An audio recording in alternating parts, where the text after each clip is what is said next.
What is happening, everyone? Welcome back to G-Ball Vision. Thank you for stopping in. Today we have for you guys another exciting unboxing to dig into. Before we get started, double check and make sure you are subscribed to the channel. I would love to have you here. And before you head out, do me a huge favor.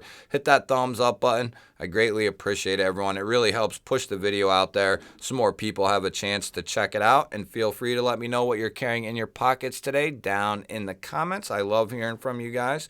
So we got a knife here coming in from Kansept. I just pulled it out of the mailer, and we are going to be looking at the Accipiter from Kim Ning. Huge shout out to Kansept for sending this over. Standard unpackaging, paperwork, and a microfiber cloth. And then we have a nice pullover pouch here, which is a little bit different than the next guy, which I appreciate that. They're not just going with a standard zipper pouch. So I little tip of the cap on that end of things.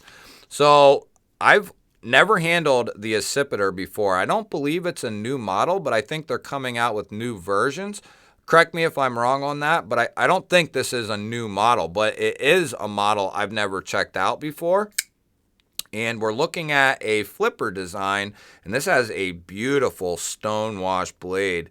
Drop point, probably coming in, can we see it there? S35 VN, which is, Kansept's, at this point, that is Kansept's bread and butter. They do a ton of knives in S35, and I have to believe they're hitting, all the right marks with that steel. And this is going to be a great finish, great blade shape for EDC. It's going to have a great finish for use, period. A heavy stonewash like this takes on wear and tear very nicely. As far as that flipper action, it is really, could it be better?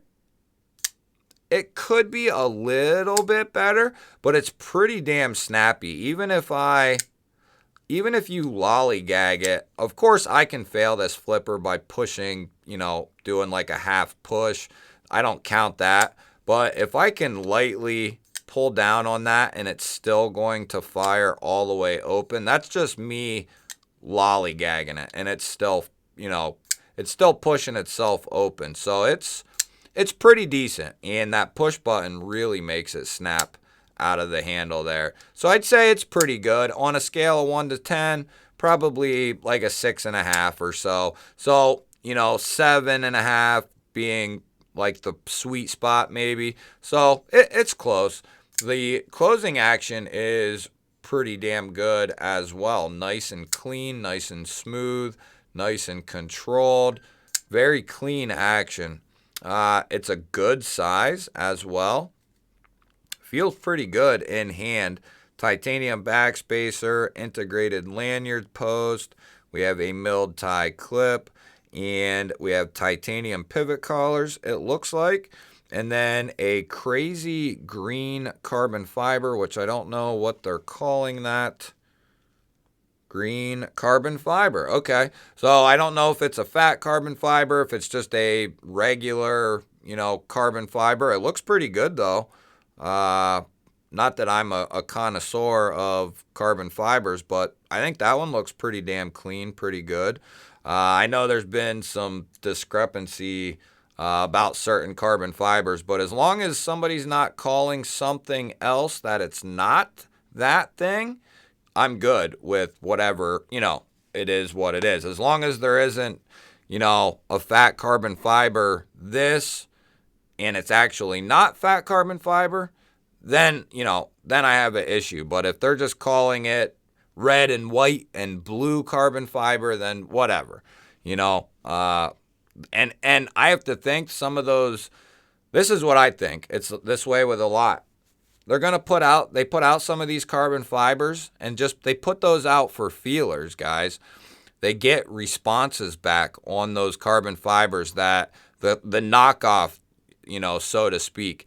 And they get all kinds of feedback on those carbon fibers, and then they start to make them better and better, and they keep doing it, and they keep making it better, and eventually that stuff is damn near just as good as, insert that name, and it's that way with a lot of things. That's how they work over there. They put it out, put feelers out there, they get tons of responses, and then they know what to work on. And, you know, soon enough, within a year or so, 2 years, they'll have it down to a science. You know, off of that, onto the pocket clip. We have a nice milled clip, 1 screw, and it is going to be recessed so we won't have any movement in there, and it has pretty good retention. It's going to carry like a standard milled clip. You'll have a little bit poking out there, but that'll be nice to get in and out of the pocket. I am noticing, and not that it needs it per se, there's no jimping on the flipper tab, but it works really well. It's kind of weird, I guess. It doesn't need it. Would it be better with it? I wouldn't say it would. It's better without it.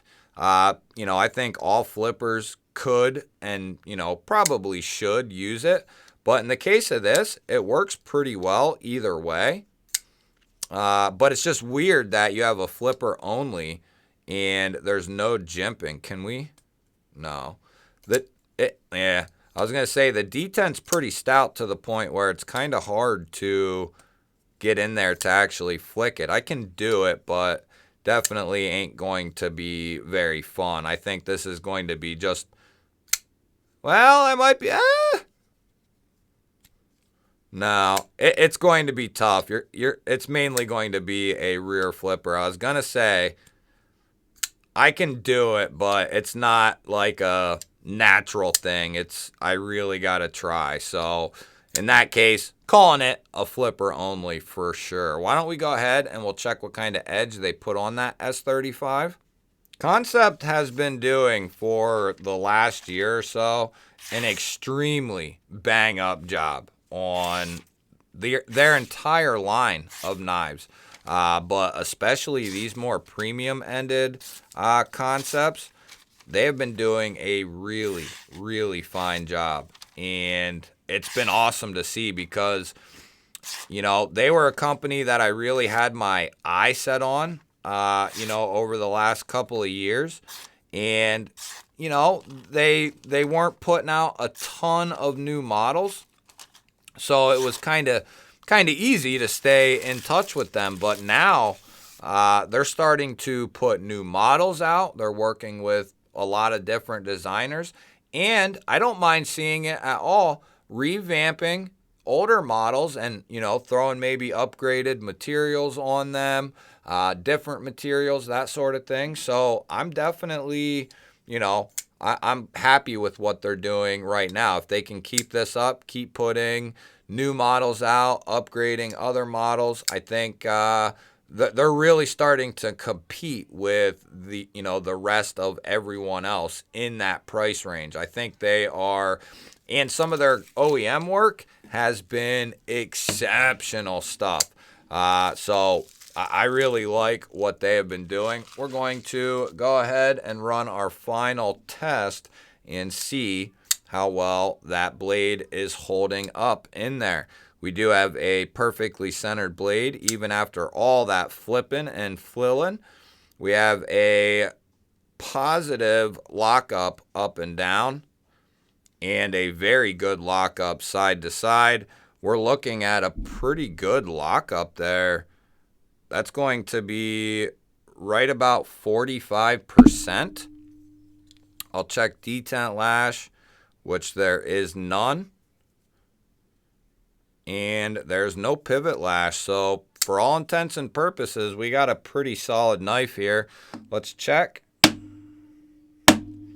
That's good. No movement. Positive. Good, good. One more for good measure. And that thing I'm calling good to go. So that is wonderful. Love to see it. Love to see it. I always, you know, I've had a running streak of knives that have passed, and it's been awesome. But I even still get nervous for some reason every time I check a knife. I don't know why, but it's been a long time since we've had one fail. And that one was even correctable and got corrected and now holds strong. So it's been a long time if we count before that knife. a very good string of knives, and Kansept definitely has a role in that. I've had quite a few knives come in from them, and they are all very, very sound knives. And this accipiter is really cool. One thing, you know, I think everybody will be thinking it along with me. This thing would be awesome, even better, with like a fuller or a cutout or even studs. This would be, and maybe it came with studs before and they put a flipper on it. I don't know. I'm not familiar with the model. But if this had dual capabilities with a cutout there, I mean, it'd be perfect. You know, well, maybe not perfect, but it's doable, right? There's plenty of room there to get a hole in there and get a finger there to flick this thing out. But other than that, this is a really solid design. You know, I like the blade shape. I like the size. It's definitely a good size. I have plenty of room down here to move around, move up. You know, people who are big fans of flipper knives, they're going to like this.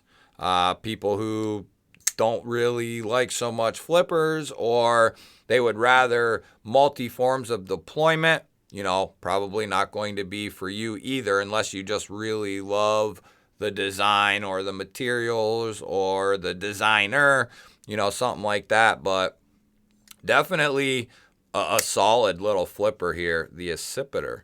Pretty cool. And I've noticed too, Kim Ning, at least with Kansept, I want to familiarize myself with Kim Ning, but a couple of models he has put out very recently have been really good. So I really like his design language. I'm going to have to check into more of what he has to offer. You guys will have to let me know. What do you think of the new Accipiter coming in from Kansept? I love hearing from you guys. Don't forget to hit that thumbs up button. Greatly appreciate everyone. It really helps push those videos out there so more people get a chance to check them out. And if you are new here, we release videos just like this one every single day. Hit that subscribe button, ring the little bell. I would love to have you here. Otherwise, guys, I'll throw up a couple of new videos. Go check one of them out. Have yourself an awesome day. Thank you for watching. I will catch you on the next one.